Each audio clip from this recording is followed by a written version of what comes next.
යුද පිටියක පෙළහර පෑ බුදුහිමියන්ගේ නාගදීප ගමනය.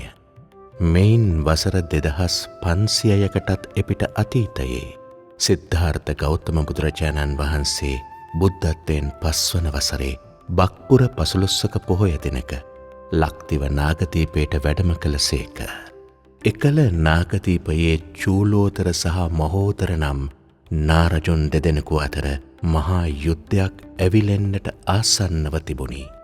මේ ගැටුමට හේතුව වූයේ ඉතා වටිනා මිනි පළඟක් හෙවත් මැණික් එබ්බ වූ සිංහාසනයක් තමන් සතු කර ගැනීමට තිබූ ආශාවයි.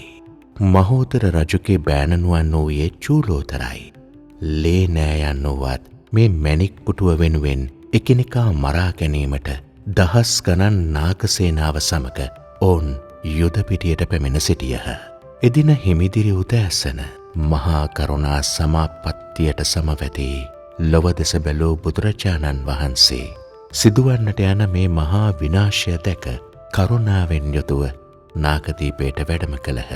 මෙහිදී භාග්‍යවතුන් වහන්සේ අහසෙහි වැඩහිඳිමින් එහි යුද වැදීමට සූදානම්ව සිටි නාගයන් බියටපත් කොට දමනය කරනු පිණිස මහත් ඝන අඳුරක් මැවූසේක.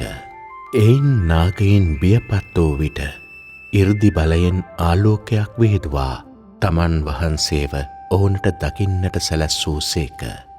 එයින් නිමහත් පුදුමයටත් සැනසීමටත් පත් නාගයෝ සම්බුදු සිරිපා බියස වැඳ වැටුණහ. මේ ප්‍රාතිහාර්යයෙන් බියටත් පුදුමයටත් පත් නාරජුන් දෙදෙනා යුද්ධය නතර කර බුදු හිමියන්ට නමස්කාර කළහ. එහිදී බුදුරජාණන් වහන්සේ ඔවුන්ට වෛරයේ ඇති නිසරු බවත් සාමයේ ඇති වටිනාකමත් වටහා දෙමින් දහම් දේශනා කළසේක. වෛරයෙන් වෛරය නොසන්සිඳෙන බවත් අවෛරයෙන්ම වෛරය සංසිඳෙන බවත් දේශනා කළ බුදුහිමියන් ඉදිරියේ නාරජුන් දෙදෙනා දැඩි ආශාව හේතුවෙන් එකිනෙකා කෙරෙහි හටගත් වෛරය හමුවේ තමන් අතින් සිදුවන්නට ගිය මහා විනාශය වටහා ගත්හ. අවසානයේදී ඔවුන් දෙදෙනා සමගි යුද්ධයට මුල් වූ ඒ මිනි පළඟ බුදුහිමියන් වෙතම පූජා කළහ.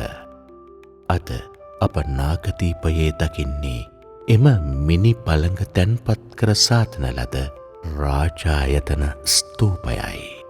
බක්මස ආරම්භයේ යෙදෙන බක්පුන් පොහෝ දිනය අප වෙත සිහිපත් කරන්නේ මේ උතුම් සාමයේ පණි උඩයයි.